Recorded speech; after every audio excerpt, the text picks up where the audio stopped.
Hey guys, welcome back to Dev Vidhi. So आज की video में ना हम कुछ एक स्पेशल स्पेशल टॉपिक को समझने जा रहे हैं। तो उस टॉपिक का नाम है आइडेम्पोटेंट एपीआई। सो नाम पता नहीं आपने कभी सुना है कि नहीं, लेकिन ये जो कंसेप्ट है ना, ये बहुत ही इंपॉर्टेंट होता है पेमेंट ट्रांजैक्शंस में। जो ऐप्स हैं, पेमेंट ऐप्स हैं, उनमें ये लॉजिक बहुत यूज़ होता है। ठीक है, तो होता क्या है आइडेम्पोटेंट एपीआई? ठीक, तो मान लो कभी आप क्या हुआ, एक ओपन मार्ट में गए, राइट, या कोई शॉपिंग करने गए, राइट, और आप ऑनलाइन पेमेंट का इस्तेमाल करते हो, राइट। सो ऑनलाइन पेमेंट में क्या हुआ, फॉर एग्जांपल आपने ऑनलाइन पेटीएम यूज़ किया और आपने क्या किया, 1000 रुपये का ट्रांजैक्शन किया।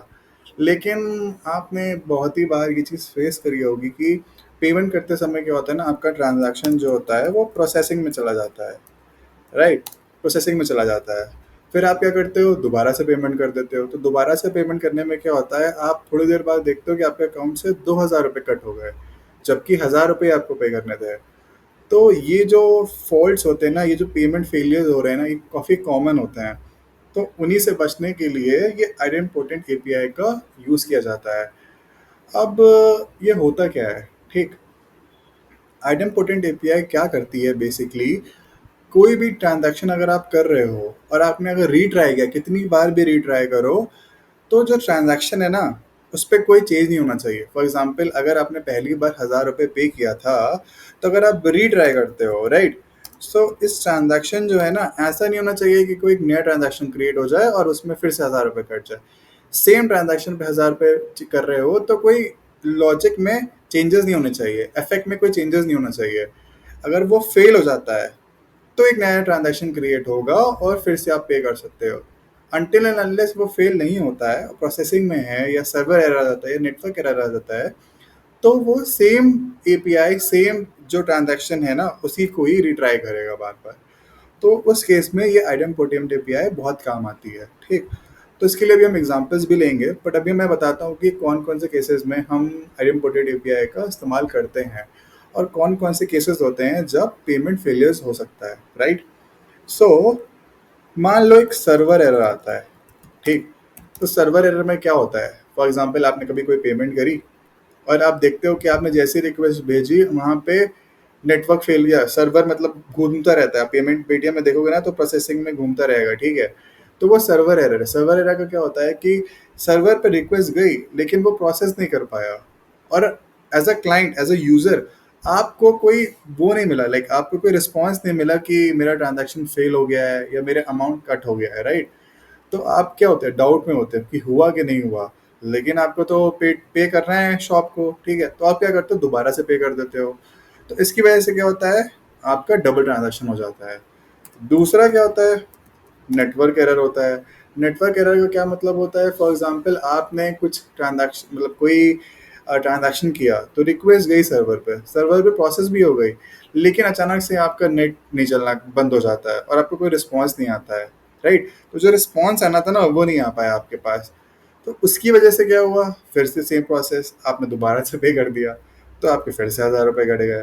तो एक एरर ये हो गया, नेटवर्क एरर। तो ये जो दो एरर्स होते हैं काफ़ी कॉमन होते हैं आप जब ये ट्रांजैक्शंस करते हो, ठीक है। तो दो एग्जांपल्स हम लेते हैं, ठीक है।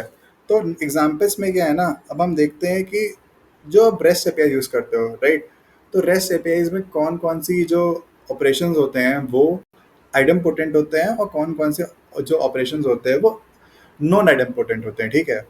फॉर एग्जांपल जो CRUD ऑपरेशंस आप परफॉर्म करते हो रेस्ट एपीआई से, ठीक है, तो एक होता है हमारा गेट, एक होता है पोस्ट, एक होता है डिलीट, और एक हो गया पुट, ठीक। तो इसमें अब हमें बताइए कि कौन कौन सी जो ये ऑपरेशंस है ना, रिक्वेस्ट जो हम भेजेंगे, वो आइडेम्पोटेंट होगी और कौन कौन सी नहीं होगी। मैं आपको एग्जांपल बता, मतलब मैं आपको पहले से एक हिंट दे देता हूँ कि इसमें सिर्फ एक ही है जो आइडेम्पोटेंट नहीं है, बाकी सब आइडेम्पोटेंट होती हैं। क्यों? फॉर एग्जांपल अगर आप गेट करते हो, तो गेट में क्या होता है, मल्टीपल टाइम्स अगर आप फॉर एग्जांपल मान लेते हैं कि हमारा कोई यूज़र है, मान लो मेरा नाम ले लेते हैं आदित्य, और उसका ईमेल है XYZ xyz@gmail.com। ठीक, तो ये यूज़र की डिटेल है। और एक गेट रिक्वेस्ट कर लेते हैं हम।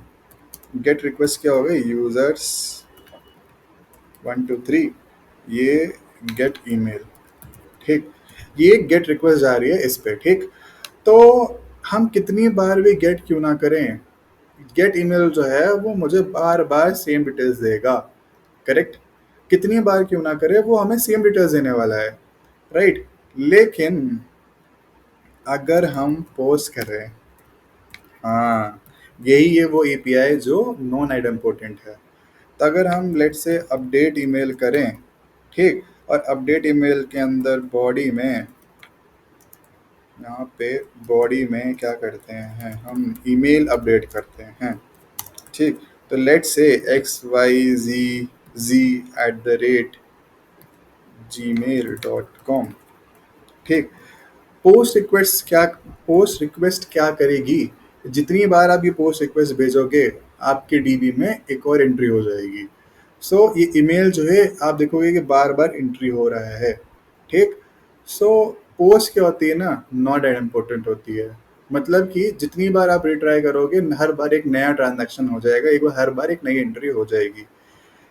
सेम चीज़ हम डिलीट और पुट के साथ भी होता है। पुट क्या होता है, पुट की रिक्वेस्ट देख लेते हैं हम भाई, पुट भी देख लेते हैं, क्यों नहीं। ठीक, 123 अपडेट। ठीक, पुट मतलब होता है अपडेट। पुट क्या करता है, फॉर एग्जांपल लेट से कि यूज़र है आदित्य, ईमेल है और सब कुछ और भी मान लो डिटेल्स हैं। ठीक, और हमें सिर्फ ईमेल अपडेट करना है तो हम पुट का यूज़ करके ईमेल को अपडेट कर सकते हैं। ठीक, तो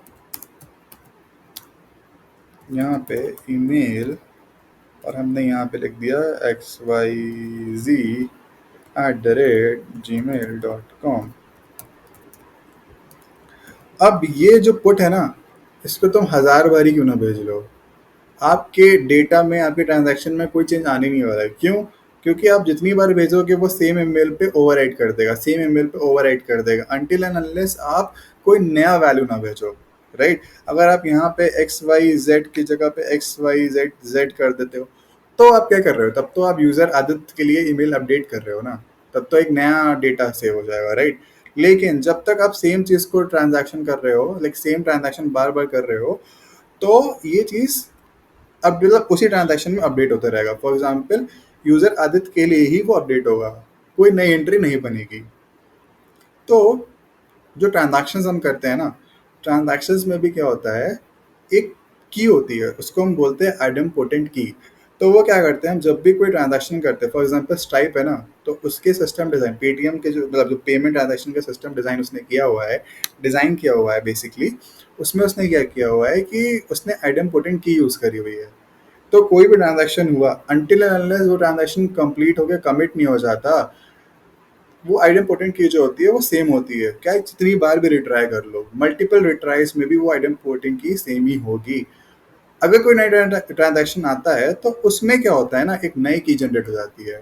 लेकिन जो पूरा ट्रांजैक्शन जब तक नहीं होता है उसमें आइडेम्पोटेंट की चेंज नहीं होती। ठीक, तो ये था बेसिकली एक small concept in idempotent APIs का, जो कि हम काफ़ी payment transactions, payment gateway, payment APIs में यूज़ करते हैं, जिससे कि जो पेमेंट फेलियर्स है ना वो काफ़ी कम हो सकें। आप अगर कोई एप्लीकेशन बना रहे हो और अगर आपने कोई आइडेम्पोटेंट एपीआई का यूज़ किया है या ये क्रेड ऑपरेशंस का भी यूज़ किया है ना, तो कमेंट में डालना कि कैसे यूज़ किया हुआ है। Till then, take care, bye bye.